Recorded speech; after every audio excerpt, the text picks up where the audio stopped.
Шілденің ыстығы миды қайнатып жіберетін, қаладағы жарық үйдің іші де дем алдырмай тұрғандай.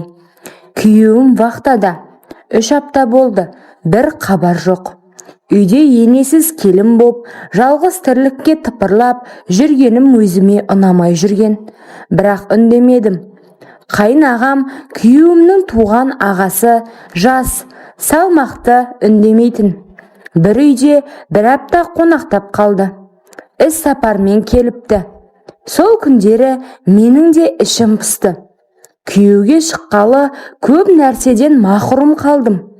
Жасым 23-те ғана, әлі де әйел болып еркелегім келеді. Бірақ күйеуім қашанда салқын еді. Бір күні кешкі шайға өзімше образ жасап алдым. Ақ, жұқа әдемі жаздық көйлек үстіме жабысып тұрады. Жіңішке, иықша, артым мен алдым анық көрінетіндей жұқа еді. Іш көйлек кимедім. Не өзімді еркін сезінгім келді ме, не бір ойнақылық боларын күттім бе, білмеймін. Кейде әйел іштей сезеді ғой. Қайынағам дастархан басында қарсы алдымда отырды. Мен нан турап отырғанымда ол көзін көтермей, сен көйлек ішінен ештеңе кимепсің ғой, деді. Дәл маңдайымнан ұрғандай сөз. Бірақ бетімнен тер шықпады. Керісінше ернім дірілдеп, жүрегім дүрсілдеді. Күн ыстық қой, дедім жай ғана. Ол орнынан тұрып, менің жаныма келді.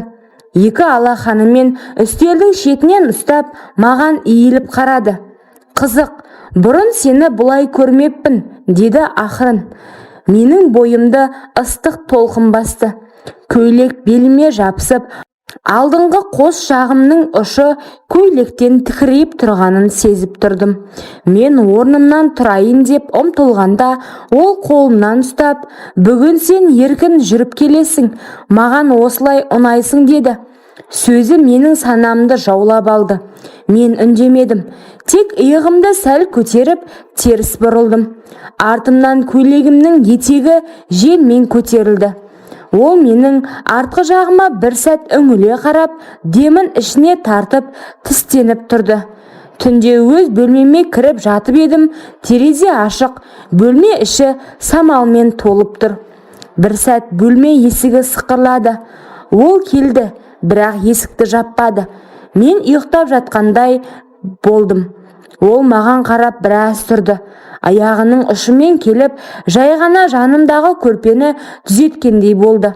Бірақ оның демі менің иығымда. Иісінің өзі мені әлде қашан шешіндіріп үлгерген еді. Мен көрпемнің астында жатқаныммен жүрегім дүрс-дүрс соғып жатты. Қайнағамның демі иығымда, иісі ішіме өтіп кеткендей. Ол орнынан қозғалмай ұзақ тұрды. Мен ештеңе болмағандай жастықты құшақтай жаттым. Кенет ол менің шашымды сипап өтті. Сол сәт денем тоқпен шарпылғандай селк етті. Кешір, бірақ сенің денең үндемей шақырып тұр, деді дауысы сабырмен. Мен ештеңе демедім. Тек демімді терең тартып, иығыммен сәл артқа сүйеніп, оның алақанына тиіп кеттім. Ол түсінді. Қолын мойныма апарып, баяу сипай бастады. Мен көзімді жұмып, еріксіз ернімді тістедім. Көйлек жұқа еді. Менің артымнан ұстағанда ішімнен ыстық толқын жүгіріп өтті. Ол алақанымен арқамды жайлап сипап, көйлекті жоғары қарай сырғытты. Мен ешқандай қарсылық танытпадым. Тек жамбасыммен сәл итеріп, оның не істейтінін күтіп жаттым. Көйлек артымнан жоғары көтерілді. Оның алақаны жалаңаш аяғымда. Мені ересек әйелде емес, алғаш рет тыйым бұзғалы тұрған қыздай құштарлықпен ұстап тұрды. Аяулым, деді жылағандай дауыспен, сені бұрыннан аңсадым. Мен терең демалып, ақырын ғана бүгін үнсіз болайық дедім. Сол сәт бәрі тоқтап қалғандай, көйлек бір итеріп шешілді. Бірақ ұялмадым. Керісінше өзімді әйел ретінде бірінші рет назарда құштарлықтың ортасында сезіндім. Ол мені ақырын жатқызды. Қолдарым мойнымнан, ішімнен жайылып, тілім шықпаса да, денем айтып жатқандай. Ол мені иіскеді. Бетім ыстықтап кетті. Мен ернімді тістеп көзімді жұмдым. Сол түн ол мені күйеуімнен бұрын әйел етті. Түн өтіп кеткен, бәрі үнсіз. Терезе сыртында тек желдің сызылы ғана.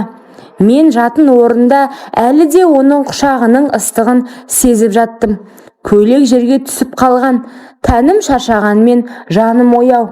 Ішімдегі бір түйін тарқап, өзімді босатқан адамдай сезіндім. Кенет есік сықырлады. Мен селк еттім. Бірақ ол екен. Қолында бір кесе шай. Көзіме тіке қарап, сен енді менің әйелімсің, деді баяу ғана. Мен көзімді тайдырып, сенің ініңе тұрмысқа шыққанмын, дедім әлсіз даусыммен. Ол жанымда тізерлеп отырып, шайды үстелге қойып, бетіме қарай еңкейді. Ол сені тастап кетті. Мен ғана сені тыңдап жүрмін. 3 баламен жалғыз қалдың. Бірақ мен әр түніңді естідім. Сені түсімде талай рет сүйдім. Даусы қарлығыңқы шықты. Төменнен жоғары қарап тұрған көзі баладай мұңды, еркектей аңсаулы еді. Мен көзіме жас алдым. Бұл ұят па, әлде жұбаныш па, айыра алмай қалдым. Ол менің қолымды алды да, баяу ернімді сүйіп, алақаныммен бетім басты. Сенің денеңнен кеткім келмейді, тағы да, деді. Ол қайта тізерлеп, менің тіземе қолын апарып, баяу жоғарылай бастады. Мен ыстықтан дір ете түстім. Тоқта, дедім жай ғана. Бірақ денем тоқтамай жатқандай. Ол қолын тоқтатпады, тек сұрады. Сен мені қаламайсың ба? Мен үндемедім, бірақ сәл ашып, өзім-ақ жауап бердім. Ол жай ғана күліп маңдайымнан сүйді. Бүгін ешкімнің келіні емессің, тек менің әйелімсің, деді. Күйеуімнің дауысы түнгі тыныштықты тіліп өтті. Сен мені мазақ қылып жүрсің бе? Бір ай вақтадамын. Келсем сен жүкті екенсің. Менің тынысым тарылып кетті. Қалай жауап берерімді білмедім. Тек көзімнен жас парлап төмен қарадым. Сен үндемеген сайын күдігім арта береді. Кімнен бұл бала? Кімнен? Сол сәтте есік ашылып, ол кірді. Қайнағам. Менімен көзіміз түйісті. Күйеуім оған бұрылып, сен неғып жүрсің? Бұл сенің шаруаң емес. Бірақ ол тік қарап, бұл бала менікі, деді жай ғана. Үй ішінде өлі тыныштық орнады. Күйеуімнің көзі шарасынан шықты. Сен не дедің? Сен менің ағамсың, ол менің әйелім. Сен не істедің? Қайнағам сілейіп тұрған інесіне қарап, мен күнде осы үйдің әр бұрышынан оның жылағанын естідім. Сен жоқ кезде мен жүріппін, бірақ бұл ойнас емес. Мен оны шын сүйіп қалдым. Күйеуім орнынан тұрып, екеумізге алма-кезек қарап тұрып, жүріңдер, екеуің де бұл үйден кетіңдер. Сен енді менің әйелім емессің. Менің анамның жатқан топырағы асты үстіне келер мұндай масқараға, деп айқай салды. Мен үнсіз жылап тұрдым. Оның айғайы емес, жүрегінің жарасы көбірек ауыртты. Сол сәтте есікті тарс жауып, үйден жүгіріп шығып кеттім. Арада 3 жыл өтті.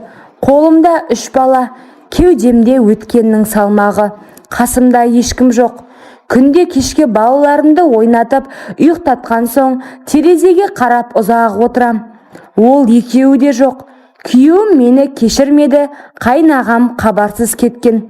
Естігенім, ол басқа қалаға жұмыс ауыстырып кетіпті. Біреулер үйленіп алыпты десе, басқалар жұрттан қашып жүр дейді. Ал мен ештеңе демеймін. Тек балаларымды күн сайын құшақтап, сендер менің бақытымсыңдар, деймін. Бір күні балам, анашым, әкеміз кім деп сұрады. Ішім қан жылап тұрса да, сендердің әкелерің көкте, жүректеріңде, дедім жай ғана. Бұл оқиғада ешкім жеңген жоқ. Құмарлық жеңді. Кешірім келмеді. Қоғам үкімі қатты болды. Бір сәттік әлсіздік өмірлік өкінішке айналды. Бұндай қателікті қайталамаңыздар.